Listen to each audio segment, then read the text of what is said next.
오늘은 그래도 좀 해가 중천했던 한낮이라 제가 좀 정신이 말짱합니다.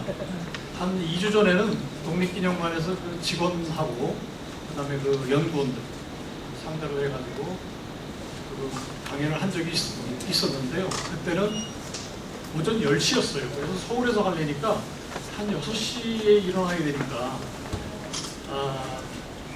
제가 원래 그 야행성이라 약간 그 어둠이 깔리고 그래야 눈이 번쩍번쩍 하는데 이거 새벽부터 일어나가지고 이게 10시에 강연을 하려니까 아주 거의 마취 상태에서 강연을 한 그런 기억이 있습니다. 오늘은 좀 정신이 좀 말짱하네요. 독립기념관에서 그 강연한 내용은 그 디지털 시대의 그 독립정신 확산 방안이었습니다. 지금 기존에 우리 기념관들을 보면 주로 이제 전시 위주, 그다음에 행사 위주의 그런 이제 선양 사업을 하는데 이제는 디지털 시대 아니겠습니까? 지금 디지털 시대에 맞는 소위 유튜브, 뭐 웹툰, 웹소설 이런 어떤 새로운 매체를 통한 그런 독립정신 확산, 즉 디지털 선양 사업이라는 그런 개념으로 이제 선양 사업을 펼쳐야 된다 하는 것에 관한 그런 내용이었습니다. 앞으로 여기 이강년 그 선생 기념 사업에도 그런 디지털 선양 사업에 대한 그런 마인드를 가지고 좀 활동을 하면 좋을 것 같고요. 만약에 이 다음에 이런 쪽에 만약에 기회가 주어진다면 제가 다시 한번 여기에 와서 한번 강연을 할 수 있으면 영광이겠습니다. 디지털 시대의 선양 사업의 기본적인 포인트는 역사의 디지털 옷을 입혀갑니다. 그래서 그 디지털 옷을 입혀서 그 해당되는 인물을 은강 선생을 콘텐츠를 통해서 부활을 시키는 것입니다. 그런데 그 콘텐츠를 만들기 위해서는 스토리가 기반이 돼야 됩니다. 여러분들 뭐 영화나 드라마나 모든 것이 스토리를 기반으로 만들어지지 않습니까? 그래서 그 스토리를 어떻게 개발하느냐 하는 것이 우선 첫 번째 관건입니다. 스토리는 제가 생각하는 겁니다. 첫째는 과거에서 현재로, 이제 과거의 이야기만으로는 공감을 얻을 수가 없다고 저는 생각합니다. 그래서 어떻게 하면 그 과거의 역사를 현재와 연결시키느냐 하는 것이 선양 사업의 아주 중요한 부분이라고 생각합니다. 그러면 과연 어떻게 할 것이냐? 저는 여기서 이제 다른 학문과의 어떤 융합이 필요하다. 예컨대 우리가 그 지금 손자병법 경영학이라는 게 있죠. 손자병법을 우리 그 현재 그 기업의 경영학 이론으로 접목을 시키는 것입니다. 일종의 역사 경영이라고 볼 수가 있죠. 저는 이런 식의 어떤 다른 학문과의 융합을 통해서 우리 그 이강년 선생의 어떤 활동도 충분히 이 사람들에게 공감을 받는 그런 스토리를 만들어낼 수 있다. 그뿐만이 아니죠. 역사 경영, 역사 외교, 그리고 역사 인간학, 그리고 역사 관광에 이르기까지 다른 학문하고 융합을 시켰을 때 독자들의 공감을 받는 현재 지금 자기 곁에서 일어나고 있는 일로 느낄 수 있는 그런 스토리들이 만들어진다. 소위 살아 숨쉬는 역사를 느낄 수가 있다. 저는 이렇게 생각합니다. 그리고 두 번째로는 이제 한반도에서 벗어나서 한반도에서 세계로 나가야 됩니다. 여러분들 이제 아마 이런 일들을 잘 모르실 거예요. 안중근 의거가 인도라는 나라의 의열 항쟁에 아주 큰 영향을 미쳤습니다. 이거는 인도의 역사책에 나오는 얘기입니다. 뭐 좀 얘기가 길어지니까 그건 생략을 하겠습니다. 그뿐만이 아니죠. 예컨대 우리의 그 의사이자 독립운동가였던 이태준 선생이라고 있습니다. 그분은 몽고에서 활동하신 분인데요. 제가 그 다큐멘터리를 촬영하러 몽고로 갔었는데 그 몽고 울란바토르에 그 이태준 선생이 운영하던 동의의국이라는 병원이 있었어요. 그래서 아주 그 당시에 몽고에서는 아주 신의, 명의로 아주 유명하신 분이었죠. 그러다 보니까 그 병원 주변에 약국이라든가 병원이 하나하나씩 생겨나서 지금은요 한 40개, 50개 정도의 그 병의원이 거기 우리나라 독립운동가가 몽고의 거리 모습을 바꾸는 것입니다. 그뿐만이 아니죠. 중앙아시아의 그 키질 석굴이라는 게 있습니다. 예, 중국 그 4대 석굴 중에 하나죠. dunhang 석굴을 비롯해서 그 석굴의 그 벽화들이 수천 개가 거의 벽화, 그 동굴에 그려져 있어요. 근데 우리나라의 화가이자 독립운동가인 한낙연 선생이 있습니다. 그 한낙연이라는 분이 1940년대에 거기 키질 석굴에 들어가서 벽화 모사 작업을 합니다. 그리고 그 당시에 그 유럽에서 도굴꾼들이 아주 극성을 부렸어요. 거기서 숙식을 하면서 그 벽화를 도굴하는 그런 도굴꾼들을 막아내고 그 고대 유적을 보존을 하는 그런 일을 활동을 했죠. 중국에서는 상당히 많이 알려져 있어요. 중국의 피카소라고 불리죠. 근데 우리나라에서는 별로 지금 알려져 있지 않습니다. 그뿐만이 아니죠. 얼마 전에 2년 전인가요? 미스터 선샤인이라는 드라마 통해서 많이 알려져 있습니다만 그 황기안 선생이라고 얼마 전에 그 유해가 우리나라에 왔지 않습니까? 그분은 프랑스 파리에서 베트남의 호찌민 독립운동을 도왔죠. 그래서 한반도에서 세계로 시야를 넓히면 그런 보석 같은 우리의 독립운동 이야기가 널려져 있습니다.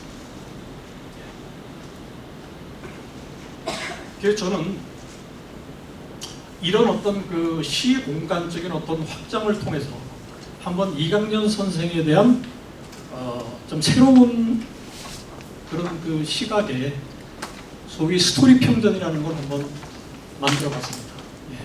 왜 그러면 이강년인가?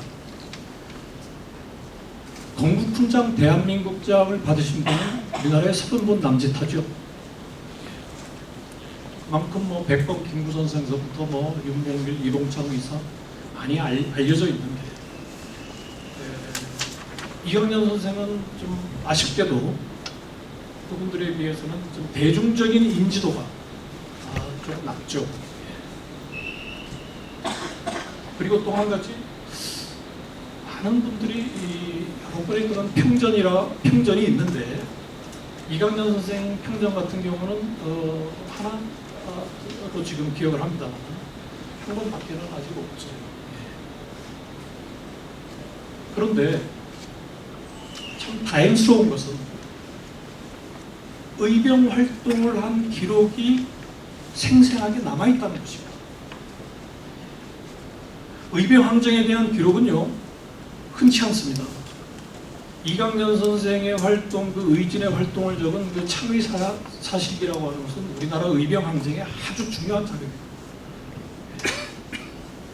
아주 생생하게 기록이 돼 있죠.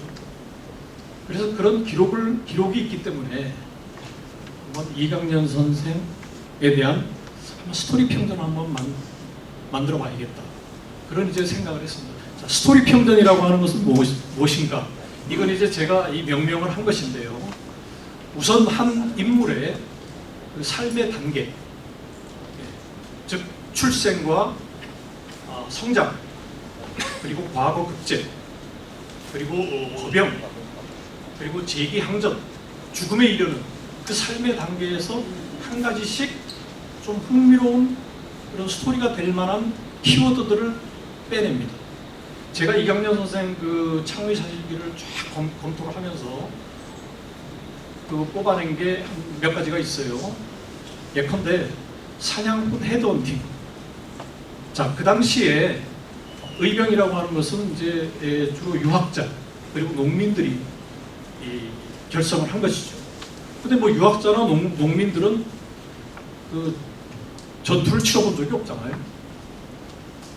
거기서 결국은 아주 의병 활동에서 중요한 어떤 그 전력이 될 수 있는 것은 포수들이었습니다.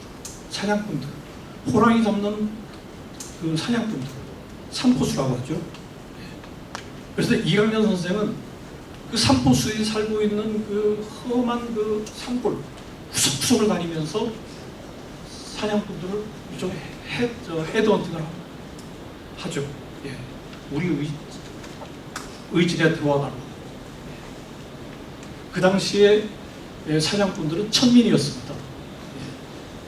그 신분제가 폐지되었다고는 하지만 1900년대 초반에도 1920년대까지 우리나라의 이 땅에는 신분제가 분명히 존재를 했었죠. 그런 신분의 어떤 그 차별, 그거 아랑곳하지 하지 않고 오히려 나라를 구하기 위한 그런 인력으로 그런 그 사냥꾼들을 찾아다니면서 그런 의병 전력을 높였던 것입니다. 그래서 그 사냥꾼 헤드헌팅이라는 그런 키워드를 제가 좀 생각을 해냈고요. 또 한 가지는 그 이강년 선생이 쓴 경문을 보면요, 참 그 정말 그 문체와 그리고 그 사람들에게 그 뭐 일종의 어필하는 그런 호소력이 아주 상당한 경지에 이르렀다는 걸 알 수가 있습니다. 의병장들이 그 주로 유학자들 아니겠습니까? 그런데 이강년 선생은 의병장 중에서도 상당히 그 특이하신 분이죠. 문물을 겸비하신 분입니다. 그래서 그 경문을 보면은 아주 그 사람들의 그 심금을 울리는 그런 여러 개의 호소력 있는 그런 글을 많이 발견할 수 있었습니다. 자, 사람이 짐승이 되고 나라가 오랑캐가 되었으니 거적을 자리 삼고 창을 베개로 삼아야 한다. 뭐 이런 문장 같은 것들. 그래서 그런 호소력 있는 문장, 그런 어떤 문물을 겸비했기 때문에 의병의 연합단체인 호자의병장에 오를 수가 있었던 것입니다. 그뿐만이 아니죠. 그런 경문들을요, 서울에 있는 각국 공사관에 다 보냅니다. 유학자들이라고 하는 것이 주로 이제 외세를 배격하는, 이런 로 알고 있었는데, 각국 공사관에다가 그런 그 의병 경문을 보낸다? 그 시대로 돌아가서 한번 생각해 보면은 상당한 어떤 국제적인 감각을 가지신 겁니다. 그리고 그 경문에서 발견할 수 있었던 것은, 저는 의병도라고 명명을 하겠는데요, 약신법의 의병의 정신적인 가치를 그 해외 공사관에 보내는 통고 각국 영사관문이라는 그 경문에 그 의병의 정신적인 그런 가치를 담은 그런 글을 보냅니다. 1908년도에요. 미국의 샌프란시스코 콜이라고 하는 그 신문이 있는데요. 그 신문에서 한국의 의병 전쟁을 홀리워, 즉 성전이라고 표현했습니다. 성스러운 전쟁을 펼친다는 것이죠.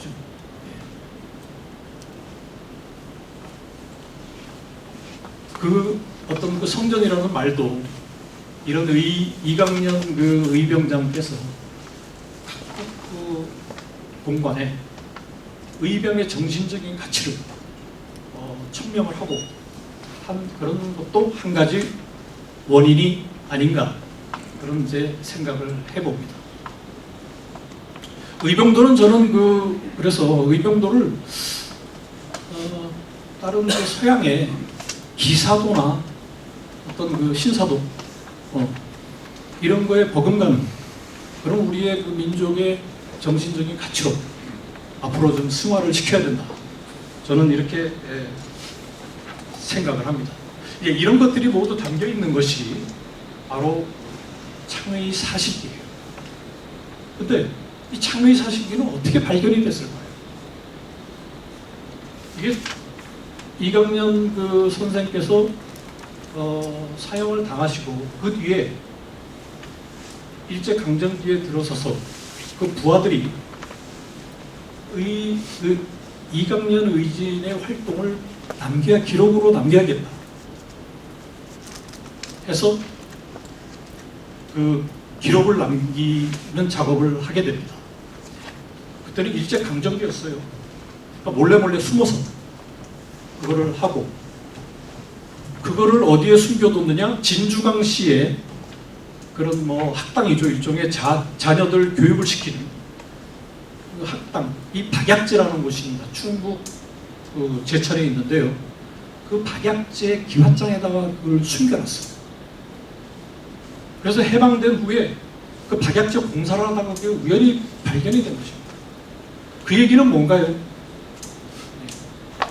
일제강점기에 그 의병 활동을 기록을 하고 그거를 보관한다는 것은 목숨을 내는 일입니다. 목숨을 건 기록정신을 발휘했던 것이죠. 저는 이강년 선생의 그 의병 기록을 담은 창의 40기야말로 우리나라의 기록 문화의 정수다. 저는 이렇게 봅니다. 왜? 목숨을 걸었기 때문에.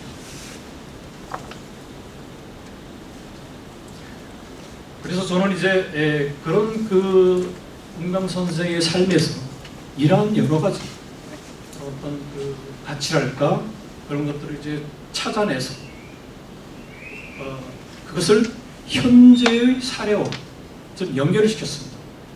왜냐하면 과거의 그런 역사적인 일만 이렇게 기술을 하는 것보다 현재 자기 옆에서 일어나고 있는 일과 관련된 일과 이렇게 연관을 시킬 때 그 유사성, 차이점, 인과관계 이런 것들을 같이 연결을 시켰을 때 보다 사람들의 공감을 얻을 수 있다고 생각하기 때문이죠. 예컨대 은강 선생의 그 의병 활동 중에서 한 가지 이런 일이 있었어요. 사위가 같이 이제 그 의진을 따라다녔는데요. 그때 겨울철이었어요. 속옷을 입어야 되는데 이강년 선생도 그렇고 그 사위도 헛옷을 입고 있었어요.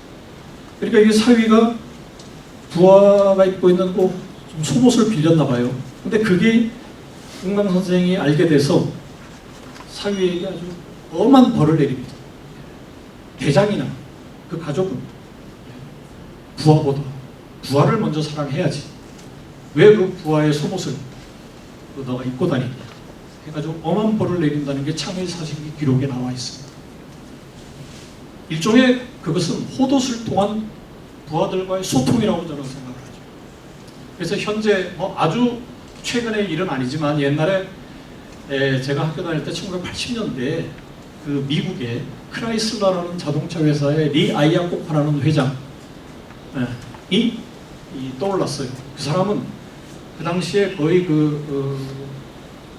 폐업 위기에 몰렸던 크라이슬러 회사를 회생시키기 위해서 자신의 연봉을 1달러로 정합니다. 1달러.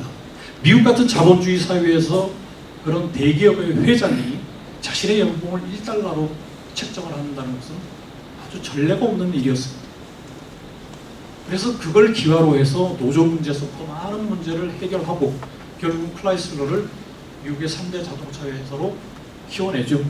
저는 그 호도 소통이라고 하는 것이 리 아이아코파가 했던 그 1달러 연봉, 즉 지도자의 어떤 자기 희생 정신, 그것과 일맥상통한다. 저는 이렇게 생각해서 그 둘을 이제 연결을 시켰고요. 그 다음에 이제 의병도라고 하는 것은 저는 그 K독립과 연결을 시켜봤습니다. 요즘 K팝이니 K푸드, K-드라마, K-영화, 뭐 우리가 지금 그 코리아에 K자만 붙이면 세계 유행의 중심이 되는 그런 시대에 살고 있지 않습니까? 그 이유가 무엇일까요?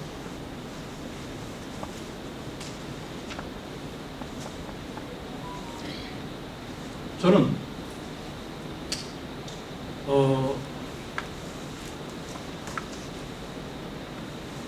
우리가 그 한때 세상을 읽는 눈이 좀 부족해서 정말 질곡의 그런 세월을 보내야 했죠. 그런데 우리는 결코 체념하거나 포기하지 않았습니다. 이 땅에서 힘들면 만주로 가서, 중국 대륙으로 가서, 그리고 남미로 가서, 미주 대륙을 가고 유럽으로 가서 나라를 위해서 목숨을 바쳤습니다. 아까 얘기한 대로 안중근 의사의 의거는 인도 독립항쟁에 큰 영향을 미쳤고, 이강년 선생의 그런 이강년 선생이 그런 의병도를 전 세계에 천명을 했죠. 그리고 우리의 독립운동가들이 파리에서 베트남의 독립운동을 지원을 했고요. 또 우리 화가 독립운동가는 중앙아시아의 고대 유적을 지켜냈습니다. 이 모든 것이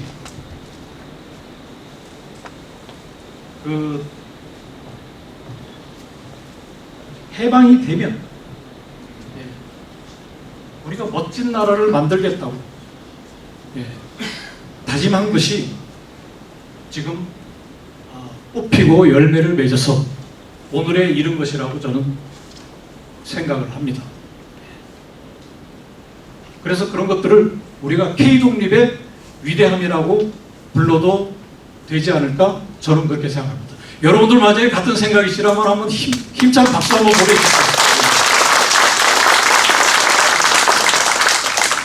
감사합니다. 여기 지금 이 자리는 아주 문경 독립군들이 많이 오신 것 같습니다. 저희 부친도 독립운동가입니다. 저희 부친은 이제 일본에서 독립운동을 하셨어요. 그래서 저도 지금 광복회 회원입니다. 그래서 이제 은강 선생의 그 스토리 평전을 이렇게 뭐 결론을 내리면 리더십뿐만이 아니고 부하들이 그 기록을 남길 만큼 부하들로부터 어떤 팔로워십을 겸비한 분이다. 리더들은 많죠. 리더십 가진 분들 많잖아요. 근데 그 중에서 부하들의 존경을 받으면서 또 팔로워십까지 받은 분들은 흔치 않습니다.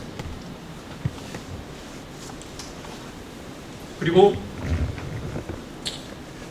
의병도를 정립을 하고 그것을 전 세계 만방에 알린 그런 국제적인 감각을 가지신 분.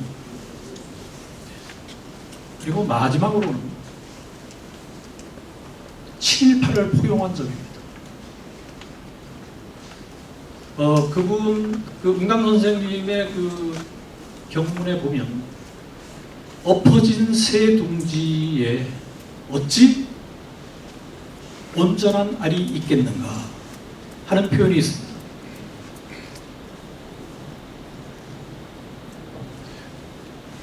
그 말 그대로 은강 선생님께서는 친일파라도 자신의 행동을 뉘우친다면 우리가 끌어안아서 같이 합심을 해야 된다 하는 그런 합력 정신을 가지신 분입니다.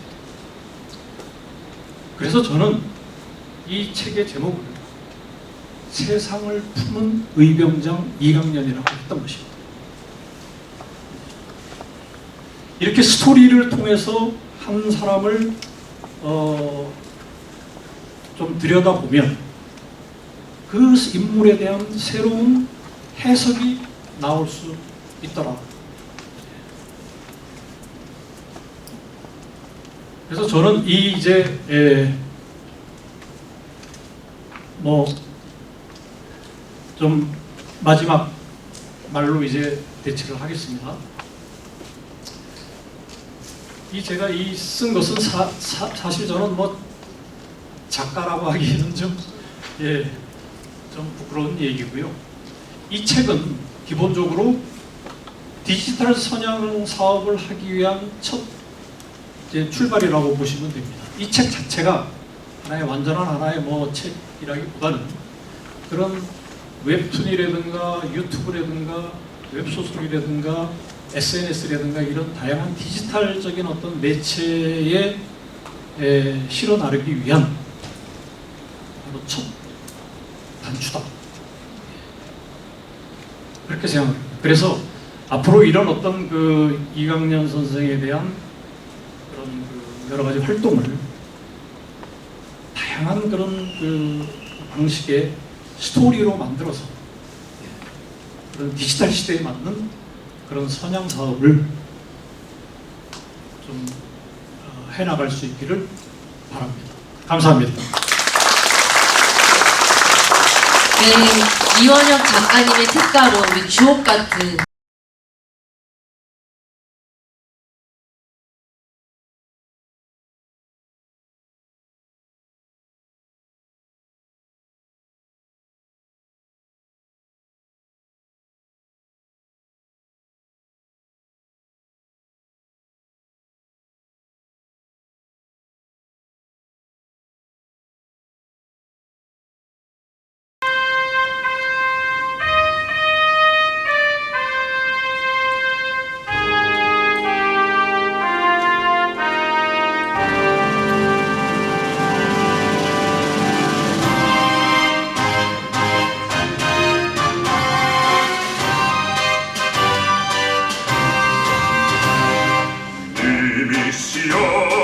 님이시여 외적의 총칼 앞에